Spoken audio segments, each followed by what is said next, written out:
It is this time of year when everybody is going to be doing things they're going to regret. They're going to make New Year's resolutions. They're going to try to walk off extra pounds. They are going to try to spend less money or else put away money that they've blown. It reminds me, Christmas does, of the Feast of Saturnalia. And if you don't know the history of Christianity, then you need to familiarize yourself with the Feast of Saturnalia. And it is when the pagans gave gifts to one another in lieu of their pagan gods. Everything that we know and love about Christmas is of pagan origin, and it is come to us very dishonorably through smashing up bits of different religions and combining them in the hopes of winning converts. And I won't elaborate too much more on that because it's not necessary.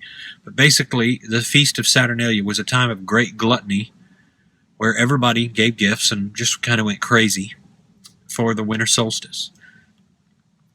Now, here's the way I'm wired.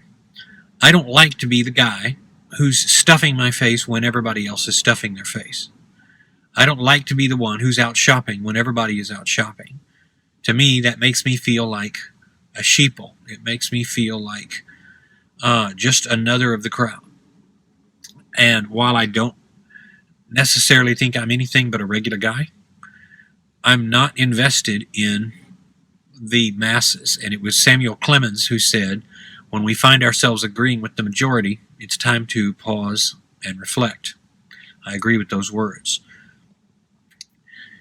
People keep asking for tips on how to survive the holiday season. So I'm going to give some, but they're probably not going to be what you expect. So here's the first thing. If you are losing weight, you have to hear me loud and clear on this. If you are losing weight, you have to treat the holiday season just like any other time when you're losing weight. So if you just started OMAD yesterday, and you're among those who wrote me in a big batch of emails yesterday and said, I got 100 pounds to go, and I want to lose weight, then Christmas to you, or whatever holiday you happen to celebrate, will be just another day. So what you're going to need to do is you're going to need to allow any of your Christmas goodies, and it is always the sweet stuff that is the offender, you're going to need to have that composed no more than 1/10 of your plate. Your OMAD plate should be 1/10 whatever pie or cake or anything that you're going to have. Nothing more.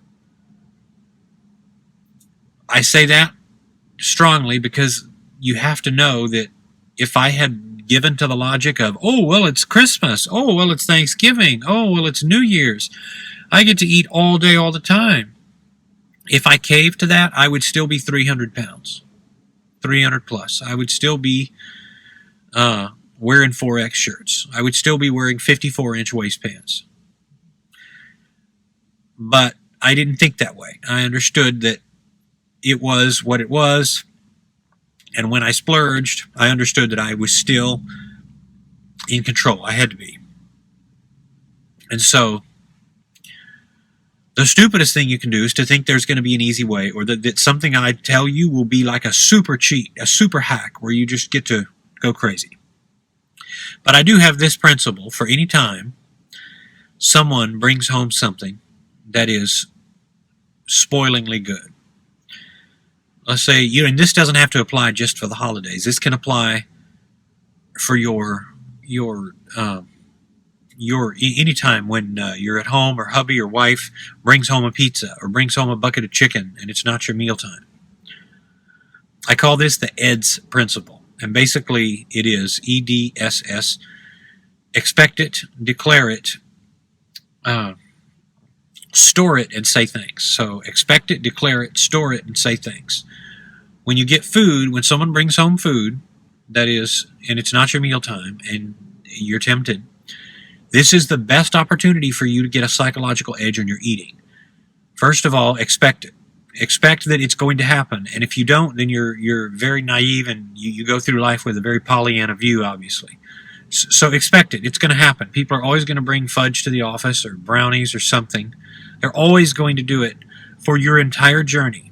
And you are going to look like the odd one out if you don't follow this principle. Declare it. That's the second principle. What does that mean?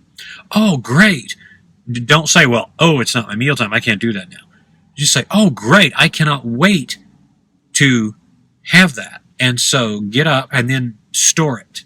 So declare it, get up immediately as soon as you see it, if whether it's pizza or it doesn't matter what food it is, and go and declare that when you're going to enjoy it. I'm going to enjoy it. I'm going to love this at my mealtime. And then just go and instinctively follow point number 3, store it.